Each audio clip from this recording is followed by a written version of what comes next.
국내 증시가 파죽지세로 오르고 있습니다. 어제까지 7거래일 연속 상승하며 코스피 2,920선, 이제는 3,000피까지 딱 80포인트 정도 남았습니다. 조정이 나오기 쉬운 구간이지만 증권가에서 올해 코스피 전망치를 3,000선 위로 상향 조정하고 있습니다. KB증권 내년 상반기까지 3,240을 전망했고요. 한국투자증권과 NH투자증권, IBK투자증권, 골드만삭스까지 코스피 상단을 3,100으로 높여 잡았습니다. 그리고 유진투자증권과 대신증권도 3,000피까지 바라보고 있습니다.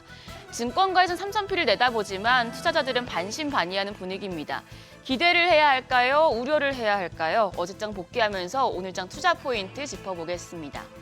어제 코스피는 0.5% 올라 2,920선, 41개월 만에 가장 높은 수준을 기록했습니다. 코스닥도 0.4% 상승해 789선이었습니다. 시장 우려와 달리 관세와 물가에 대한 영향은 제한적이었습니다. 지수를 끌어올린 건 역시 외국인이었습니다. 어제 유가증권 시장에서 4,100억 원 가까이 순매수하면서 7거래일 연속 사자 포지션을 이어갔습니다. 기관은 2,400억 원 가까이 팔자 포지션 취했는데 다만 연기금은 2,000억 원 가까이 대규모 매수세를 붙였습니다. 다만 개인들은 1,800억 원어치 순매도하면서 차익 실현에 나서는 분위기였습니다. 코스닥 시장에서는 메이저 수급 주체 양매도가 나왔습니다. 외국인과 기관이 팔아낸 반면 개인 투자자들은 400억 원 가까이 순매수했습니다. 시총 상위 종목단에선 차별화가 나타났습니다. 코스피 어제는 반도체와 금융 대표주가 하락했고 2차 전지와 방산, 자동차주가 상승했습니다. SK하이닉스는 장중에 저항을 받으면서 하락 전환되더니 결국엔 1.87% 내렸고요. 반면 LG에너지솔루션은 4% 가까이, 한화에어로스페이스가 5.3% 강세를 기록했습니다. 코스닥 시총 상위 종목단은 전반적으로 좋았습니다. 리가캠바이오 딱 한 종목만 0.5% 약세였고 나머지 9개 종목 모두 상승부를 키면서 마감했는데요. 에코프로가 2.7% 올라서 상승폭이 가장 컸고요. 그밖에 레인보우 로보틱스와 휴젤, 클래시스 등도 2% 가까이 상승했습니다. 환율은 다시 크게 내렸습니다. 정기장 마감 시간 달러 기준 16원 30전 급락해서 1,358원 70전에 거래를 마쳤습니다. 최근 엄청난 변동성을 보이고 있는데요. 어제는 미국의 물가 상승 우려가 완화된 데다 외국인들이 주식을 순매수한 영향을 받았습니다.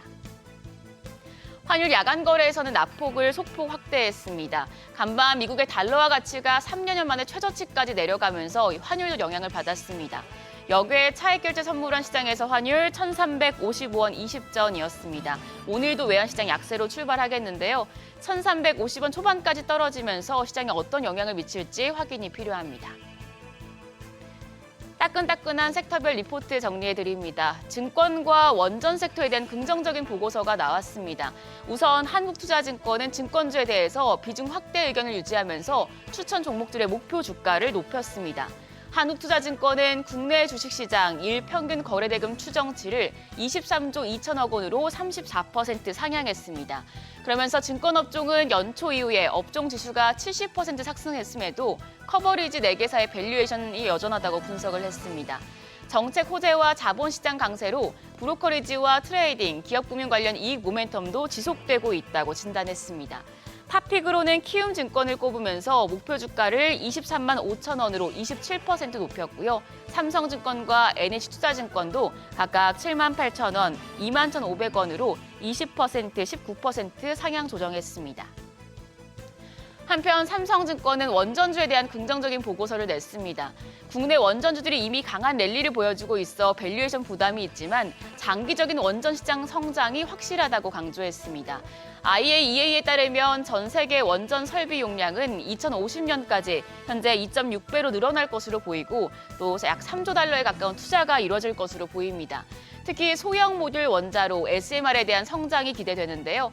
삼성증권은 원전 밸류체인 전반에 대한 리레이팅이 일단락되면 이후에는 장기적이고 실질적인 수혜가 이어질 수 있는 기업으로 옥석 가리기가 있을 것이라며 신규 원전 수주 모멘텀이 지속될 것으로 보이는 두산 에너빌리티에 대해서 커버리지를 게시했습니다. 그리고 티커명 URNM인 우라늄 ETF에 대해서도 관심을 가져볼 필요가 있다고 밝혔습니다. 증권과 원전 섹터 투자하실 때 참고하시죠. 일정입니다. 오늘 코스피 200, 코스닥 150 정기 변경이 이뤄집니다. 또 코리아 밸류업 지수 리밸런싱도 이뤄지니 참고하시죠. 어제 시간외 거래에서는 남북 경협주가 상승세를 이어갔습니다. 우리군이 대북 확성기 방송을 1년 만에 중지한 가운데 북한 역시 대남 소음 방송을 중단한 것으로 보인다는 소식 때문입니다. 오늘 장에서도 강세 보여줄지 지켜보시죠. 그럼 넥스트레이드 프리마켓 통해서 시장 분위기 가늠해 보겠습니다. 간밤 뉴욕 증시 예상을 밑돈 PPI의 저가 매수세가 유입됐습니다. 3대 지수 강보합 수준이었는데요.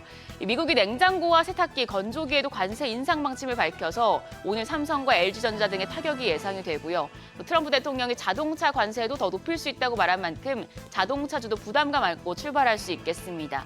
일단 프리마켓에서 유가증권 시장 시총 빅5 종목을 보면 반도체 투톱은 상승합니다. 삼성전자가 0.67% 오름세로 59,900원, SK하이닉스가 2% 넘게 상승하면서 현재 거래가 24만 500원으로 집계되고 있습니다. 삼성 바이오로직스도 0.49% 오름세고요. 반면 LG에너지솔루션이 1.48% 약세로 거래가는 30만 원 선입니다. 그리고 하나 에어로스페이스 조정받고 있습니다. 0.42% 내림세로 현재 거래가 94만 9천 원으로 집계됩니다. 코스닥 시총 빅5 종목도 확인하시죠. 지금 1위부터 4위권까지는 모두 내림세입니다. 알테오젠이 0.49% 하락하며 40만 8,500원, 에코프로비엠이 1.44% 내림세로 거래가 9만 6,100원으로 집계되고요. HLB가 0.19% 약세, 더불어서 에코프로도 0.45% 하락하고 있습니다. 거래가는 4만 4,600원입니다. 레인보우 로보틱스는 상승합니다. 0.69% 오름세로 현재 29만 1,000원대에 거래되고 있습니다. 여기까지 프리마켓 점검했습니다. 어제처럼 오늘도 관세와 물가 이슈의 영향을 피해갈 수 있을까요? 매일 고점을 뚫고 있는 국내 증시, 오늘도 상승 랠리 이어갈 수 있을지 수급과 대형주 흐름 체크하시면서 시장 대응하셔야겠습니다. 지금까지 어제장 오늘장이었습니다.